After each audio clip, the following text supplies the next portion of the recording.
మంచిది. దేవుని ఘనమైన పరిశుద్ధనామముకే మహిమ కలుగును గాక. వాక్యం చిన్న సూచన అందరికీ కూడా 2 వందనాలు. చిన్న ప్రార్థన చేసుకుని వాక్యం భాగంలోకి వెళ్దాం. స్తోత్రం నాయన మహాపరిశుద్ధమైన దేవ, మీకే వందనాలు, స్తోత్రాలు. మహోన్నత మహాగరుడ, గొప్పవాడ, జీవప్రభుత్వం ప్రవృద్ధులు చేసి మీరే మహిమ పొందమని మీ ఆత్మాభిషేకం ధరించి సహాయం చేసి వాక్యం సూచన ప్రతి బిడ్డను కూడా దీవించి ఆశ్రయించమని యేసునామములో నడిచిన తండ్రి, ఆమేన్. మంచిది. దేవుని ఘనమైన పరిశుద్ధ నామముకే మహిమ కలుగును గాక. వాక్యం సూచన మీ అందరికీ కూడా ప్రభువైన యేసు క్రీస్తు నామములో వందనములు, శుభములు తెలియజేస్తున్నాను. నిన్నటి దినాన మొదటి సమయాల గ్రంథం 17వ అధ్యాయంలో 1 నుండి 27 వచ్చిన వరకు మనం ధ్యానం చేసుకుందాం. నుండి 28 వచ్చిన నుండి మరలా చదువుకుందాం. అతడు వారితో మాట్లాడినది అతని పెద్దనయ్యగు ఎలియాబు వినబడగా, ఎలియాబునకు దావీదు మీద కోపం వచ్చి అతనితో, నీవు ఎక్కడికి ఎందుకు వచ్చితివి? అరణ్యలో చిన్న గొర్రె మందను ఎవరు వసూలు చేసేటివి అని అన్నాడు. ఆ తర్వాత ఇంకో చోట మాట్లాడు. ఈ విషయం అంతా కూడా రాజుగారికి విషయం అంతా తెలిసింది. రాజుగారికి సౌలు గారికి తెలిసినప్పుడు సౌలు గారు పిలిచి, నువ్వు ఎలా చెప్తున్నావు, నువ్వు ఈ చిన్నవాడివి కదా, నువ్వు ఎలా ఆయన్ని జయిస్తానంటే ఆయన చెప్తున్నాడు అనమాట. నేను గొర్రెల మందలోకి వస్తే ఆ గొర్రెల మందలోకి సింహం ఒకసారి వచ్చింది, ఎలుగుబండి వచ్చింది, ఎలుగుబండి చీల్చి చంపేశాను.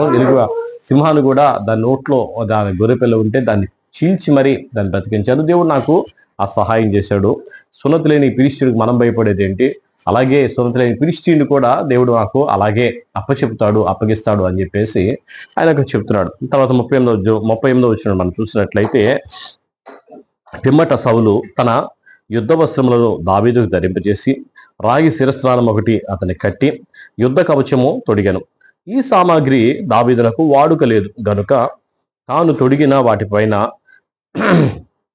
కత్తి కట్టుకొని వెళ్ళగలిగినది లేదు చూసుకున్న తర్వాత దావీదు, అది నాకు వాడుక లేదు, వీటితో నేను వెళ్ళలేనని సౌలుతో చెప్పి వాటిని తీసివేసి తన కర్ర చేత పట్టుకొని ఏటి లోయలో నుండి 5 నున్నరాలను ఏరుకొని తన యుద్ధనున్న చిక్కములో ఉంచుకొని ఒడిసెలు చేత పట్టుకొని ఆ ఫిలిష్తీయుని చేరువకు పోయిను.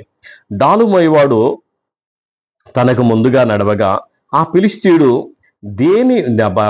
బయలుదేరి దావీదు దగ్గరికి వచ్చి చుట్టూ పారచూసి దావీదును కనుగొని అతడు బాలుడై ఎర్రని వాడును రూపసే ఉండుట చూచి అతను తృణీకరించెను. ఫిలిష్తీయుడు కర్ర తీసుకొని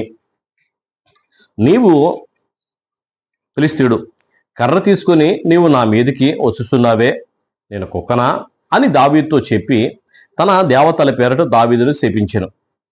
నా దగ్గరకు రమ్ము, నీ మాంసమును ఆకాశ పక్షులకును భూమృగములకు ఇచ్చివేతునని ఆ ఫిలిష్తీయుడు దావీదుతో అనగా, దావీదు, నీవు కత్తెయు ఈటయు బల్లెమును ధరించుకుని నా మీదకి వచ్చుతున్నావు. అయితే నీవు తిరస్కరించిన ఇశ్రాయేలు సైన్యములకు అధిపతియగు యెహోవా పేరట నేను నీ మీదకి వచ్చున్నాను. ఈ దినమున యెహోవా నిన్ను నా చేతికి అప్పగించును. నేను నిన్ను చంపి నీ తల తెగవేతును. ఇశ్రాయేలులో దేవుడున్నాడని లోక నివాసులందరూ తెలుసుకున్నట్లు నేను ఈ దినమున ఫిలిష్తీయుల యొక్క కళేబరములను ఆకాశ పక్షులకును భూమృగములకు ఇత్తును. అప్పుడు యెహోవా కత్తి చేతను ఈటి చేతను రక్షింపువాడు కాడని ఈ దండువారందరూ తెలుసుకుందురు.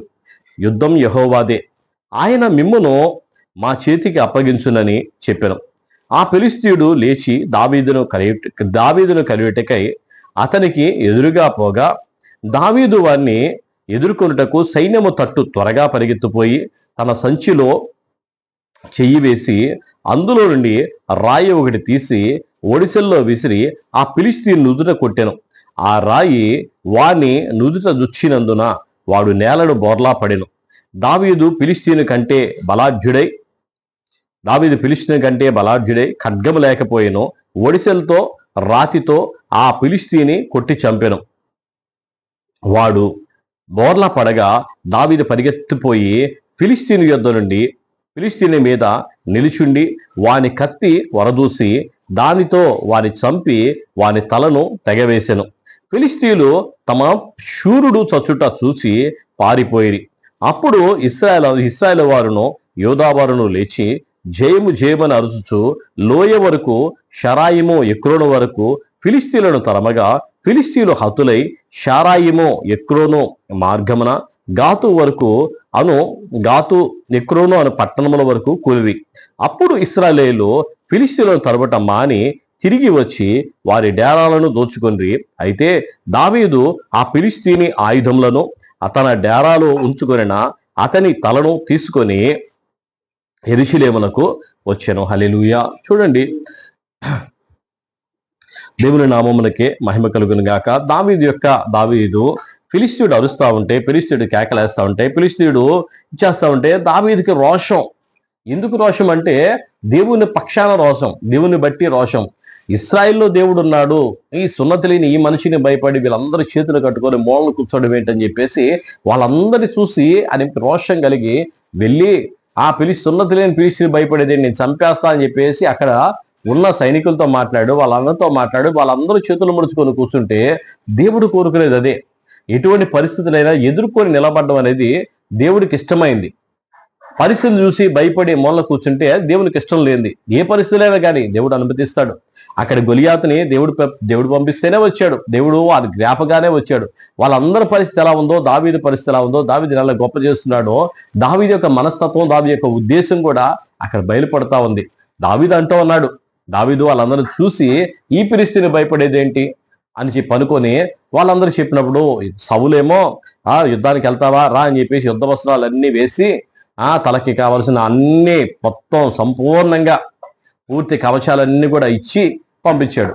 అవి నడుచుకొని నేను వెళ్ళగలుగుతాను లేదని కొద్దిగా ట్రైనింగ్ చేసినప్పుడు ఆ ట్రైనింగ్ లో నా వల్ల కాదులే అని చెప్పేసి దావీదు అవి పక్కన పడేసి ఏట్లోకి వెళ్ళి 5 నున్నరాలు తీసుకొని యుద్ధానికి వెళ్ళాడు. యుద్ధానికి వెళ్ళినప్పుడు దావీదుని చూసినప్పుడు ఆ ఫిలిష్తీయుడైన గొలియాతు కూడా కనికరం కలిగిందంట. గొలియాతు కూడా ఆయన అందాన్ని చూసినప్పుడు, ఆయన సౌందర్యాన్ని చూసినప్పుడు, ఆయన ఉన్న చిన్నవాడే అని చెప్పేసి అది చూసినప్పుడు ఈ చిన్నవాడిని నేను చంపేదిలే అని అనుకున్నాడంట.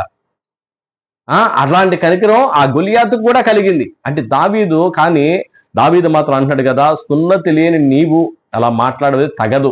దేవుని పక్షాన దేవుని వైపు తిరిగి నువ్వు సాగిలి పడాల్సిందేగా, దేవుని పిల్లల్ని పట్టుకొని అరడు ఏంటని చెప్పేసి అని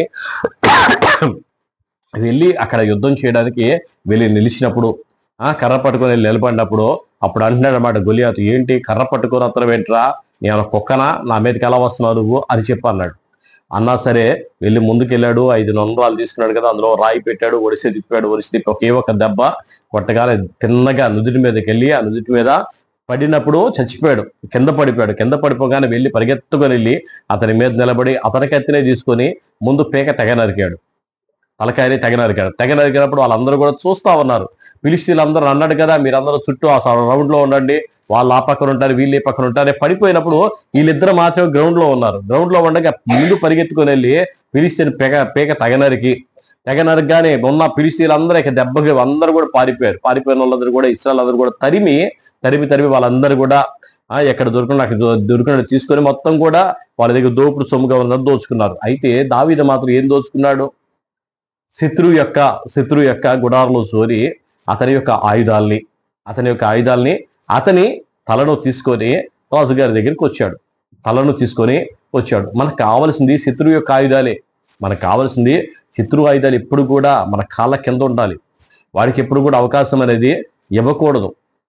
ఆ తర్వాత మనం చూసినట్లయితే 55వ వచనంలో సౌలు దావీదు ఫిలిష్తీయునికి ఎదురుగా పోవుట చూచినప్పుడు ఆ సైన్యాధిపతి అయిన అబ్నేరును పిలిచి, అబ్నేరు, ఈ యవనుడు ఎవరి కుమారుడని అడగగా అబ్నేరు, రాజా, నీ ప్రాణము తోడు నాకు తెలియదు అనను. అందుకు రాజు, ఈ పడుచువాడు ఎవరి కుమారుడో అడిగి తెలుసుకోమని అతనికి ఆజ్ఞ ఇచ్చాను. దావీదు ఫిలిష్తీయుని చంపి తిరిగి వచ్చినప్పుడు అబ్నేరు అతని పిలుచుకొని పోయి ఫిలిష్తీయుని తల చేతనుండగా అతన్ని సౌలు దగ్గరకు తోడుకొని వచ్చాను. సౌలు అతన్ని చూసి, చిన్నవాడా, నీవు ఎవరి కుమారుడు అని అడగగా దావీదు, నేను బెత్లెహేమీయుడైన యెషయ్యను నీ దాసుని కుమారుడని ప్రత్యుత్తరం ఇచ్చాను. హల్లెలూయా. ఒక్కసారిగా దేవుని ఆత్మ నా మీద ఉండాలి కదా, దేవుని ఆత్మ అతని మీద ఉంది, అతను ఎలాగా అతను చంపాడని చెప్పి ఒక డౌట్ వచ్చిందేమో. వెంటనే ఫిలిష్తీయుని చంపడానికి దేవుడు నాకే అవకాశం ఇచ్చాడు, అలాంటి ఫిలిష్తీయుని చంపడానికి ఈయనకి అవకాశం ఇచ్చాడంటే చెప్పేసి ఆ రోజు విత్తనం నాటబడింది సౌలుకి. ఆ రోజు ఒక రకమైన ఏమైనా అసూయతో కూడిన విత్తనం ఆ రోజు నాటపడింది. యవన కుమారుడు అబ్నేరు ఒకసారి కనుక్కో అంటే అబ్నేరు అంటున్నాడు కదా, ఎవరి కుమారుడు నాకు తెలియదయ్యా అన్నాడు. సరే రాగానే ముందు యుద్ధంలో ఎలా జయించావని అడగల, యుద్ధంలో ఎలా ఓడించావని అడగల, వాడు ఎలా నీకు దొరికాడని చెప్పి అడగల, అక్కడ జరిగిన పరిస్థితి ఏమో అడగల, నువ్వు ఎవరి కుమారుడు అయ్యా అని అడుగుతున్నాడు. ఏమి అడగడంలాగా చూడు. ఒకసారి హేరోదీయులు కనుక అడిగినట్టుగానే హేరోదీయులు తూర్పు దేశపు జ్ఞానులు ఆయన దగ్గరికి వచ్చినప్పుడు మీరు ఎక్కడి నుండి వస్తున్నారు అని చెప్పేసి ఎంతో సౌమ్యంగా ఎంతో వినయంగా అడిగి అది చెప్తున్నారు అనమాట. ఆయన ఎక్కడో కనుగొన్నప్పుడు మీరు వచ్చి నాకు కూడా చెప్తే నేను కూడా వెళ్ళి సాగిలి పడతానని చెప్పేసి ఆ రోజు తూర్పు జ్ఞానులతో మాట్లాడిన హేరోదు మాట్లాడినట్టుగా సౌలు ఇక్కడ మాట్లాడుతున్నాడు. ఫిలిష్తీయుని జయించడానికి అవకాశం నాకే ఉంది, దేవుడు నన్ను అందుకు అభిషేకించాడు. అటువంటిది ఈరోజు దావీదు వీళ్ళని చంపి వాళ్ళని ఇచ్చేసాడంటే ఆ అభిషేకం అనేది ఏమైనా వెళ్ళిపోయిందేమో అని చెప్పేసి మనసులో అనుకున్నాడో ఏమో తెలియదు, కానీ వెంటనే అదే అడుగుతున్నాడు. ఆ రోజు విత్తనం నాటబడిన విత్తనం అతను చనిపోయే వరకు కూడా పోలేదు. దేవుడి మాటలు దీవించి ఆశ్రయించును గాక. చిన్న ప్రార్థన చేసుకుందాం. స్తోత్రం నాయన, మహాపరిశుద్ధుడి వాడి దేవ మీకే వందనాలు, స్తోత్రాలు. వాక్యమైన దేవుడి నాయన కొద్దిసేపు మీరు మాతో మాట్లాడేది మీకు వందనాలు అయ్యా. దావీదు నాయన మీ పక్షాన్ని నిలబడినప్పుడు నాయన ప్రభువా దావీదుకి విజయం ఇచ్చావు నాయన, మీకు వందనాలు అయ్యా. నా పక్షం నిలబడింది యెహోవానే, యుద్ధం చేసేది యెహోవానే అని ప్రభా ఆయన మాట్లాడుతూ ప్రభా యుద్ధంలోకి వెళ్ళినప్పుడు నాయన అది మీకు వందనాలయ్యా. మేమెంతైనా బలహీనమైన ఆయన అయ్యా, మాలో ఏ శక్తి ఏ బలము లేదు, కానీ నాయన మీ కృప మాత్రమే తండ్రి మీకు స్తోత్రం. మీ కృపను బట్టి ఆ లోకంలో నాయన ఎన్నో పోరాటాలు మేము పోరాడుతున్నప్పుడు నాయన విజయాన్ని మేము పొందుకుంటున్నాం తండ్రి, మీకు స్తోత్రం నాయన. దేవా మీకే వందనాలు, స్తోత్రాలు. మహాగణుడా మహోన్నతుడా గొప్పవాడా మీకు స్తోత్రం నాయన. జీవం గల దేవా జీవాధిపతి స్తోత్రాలు చేస్తూ మీరే మహిమ పొందండి, దీవించండి, ఆశించండి. వాక్యం చూస్తున్న ప్రతి బిడ్డను కూడా అయ్యా మీ ఆత్మచేతనిపై అభిషేకించి సహాయం చేసి కృపతను బదులు చేసి మీరే మహిమ పొందమని యేసు నామములో అడుగుచున్నాం తండ్రి, ఆమేన్. అందరికీ కూడా